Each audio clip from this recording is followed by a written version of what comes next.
With the COVID-19 situation picking up speed, things are quite difficult right now. Many people are worried about their health, their jobs, their livelihoods and their futures. There are also heated debates in the business and finance field over the long-term economic implications of the nationwide shutdowns happening in most countries. And to top it all off, we are also entirely unused to the whole notion of staying alone at home.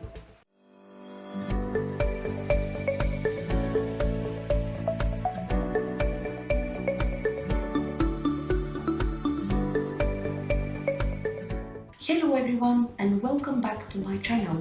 My name is Antoinetta and with today's video I'd like to talk a bit about the situation that we are all facing and tell you why I believe that knowing how to handle difficulties is a crucial skill in life.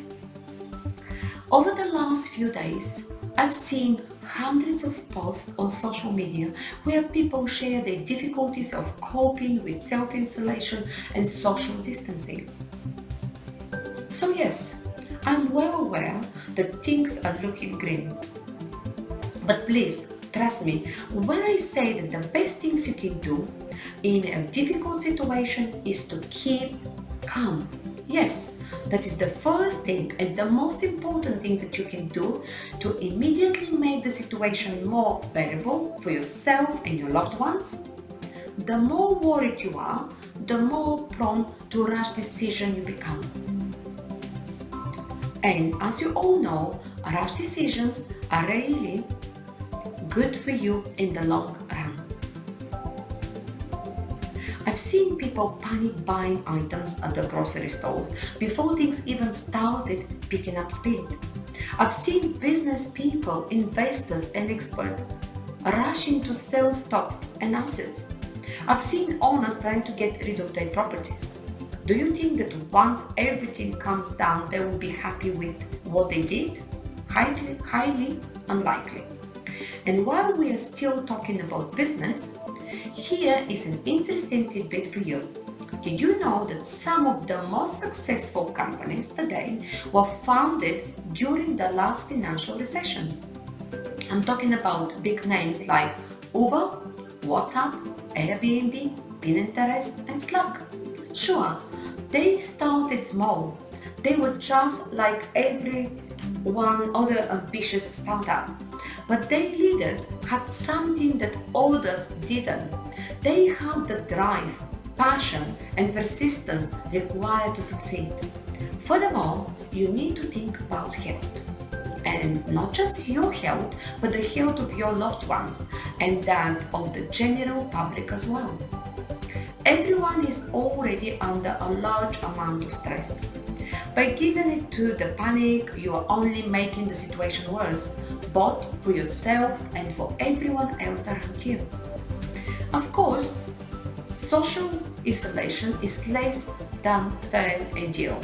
Of course, your regular routine is disrupted and you are upset by the fact that you can't go to your favorite destination and spend time with your friends or colleagues.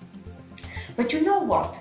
The benefit of this whole ordeal is you can use this time to do these things that you've always been too preoccupied to do.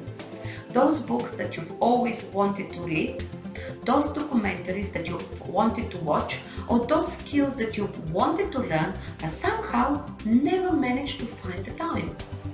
I wanted to start recording videos and I've got now plenty of time to do so. Now is your chance to dive right in. I've written an entire post specifically focused on productivity during isolation and you can find it on the resource sections down below. What is that? All of this isn't enough, you say. You are still very worried. Well, let me tell you something else. The world isn't going to end. Sure, things may be a bit rocky even after the pandemic situation comes down.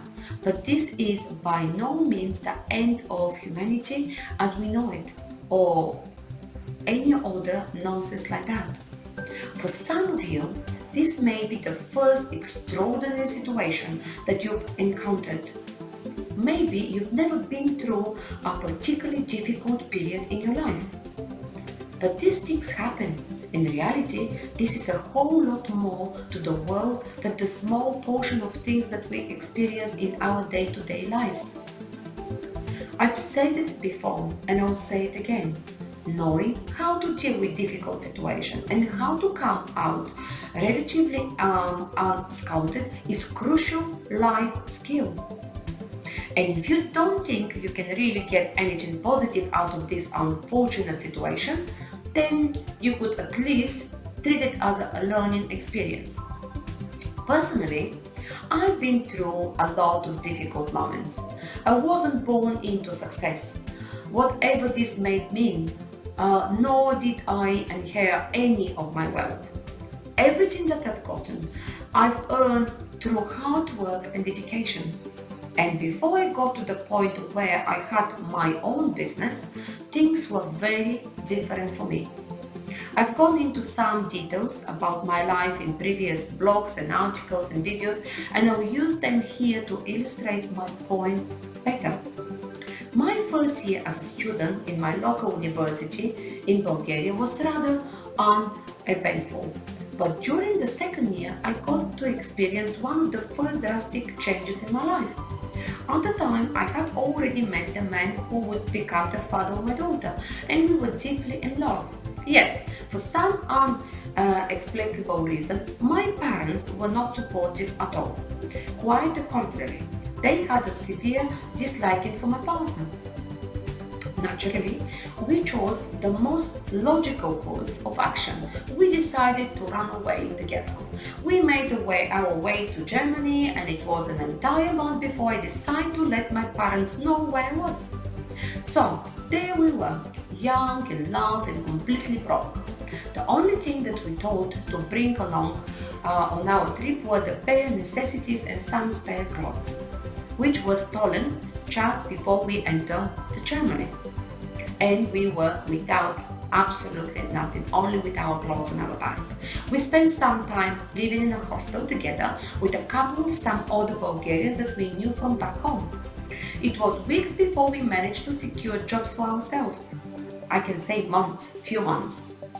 Suffice to say, we were really strapped for cash. I had to juggle 2 part-time positions, and even that was barely enough to make ends meet. It was around that time that we found I was pregnant, and we decided to head back home. We wanted our daughter to be born in Bulgaria. Fast forward a couple of years, and I found myself in yet another miserable situation. Things in Bulgaria weren't going well at all. The country was just starting to recover from its communism to transformation, and the economy was in a horrible state. Jobs were difficult to land, the pay was mediocre at best, and we were more or less raising our daughter on what we had earned back in Germany. Not long after graduation, I divorced Diana's father. We had gone through a lot together, but he was always making the wrong choices, and our daughter and I would always suffer for it. Adjusting to living as a single mom wasn't easy, and neither was taking care of my daughter on my own on even tighter budget. But again, I didn't give up. Life was tough. I struggled to keep up with the bills, and I wasn't exactly happy with how things turned out, but I had to keep going. For a time, Diana and me, we had to live on a budget of £60 per month, which was 200 level back then. I owe it to my daughter. I spent some time working at a local company as an engineer technologist before realizing that a chance for a better life wouldn't just drop into my lap. And I have to work for it, and I'll have to work for it hard. And so came my decision to seek my fortune abroad.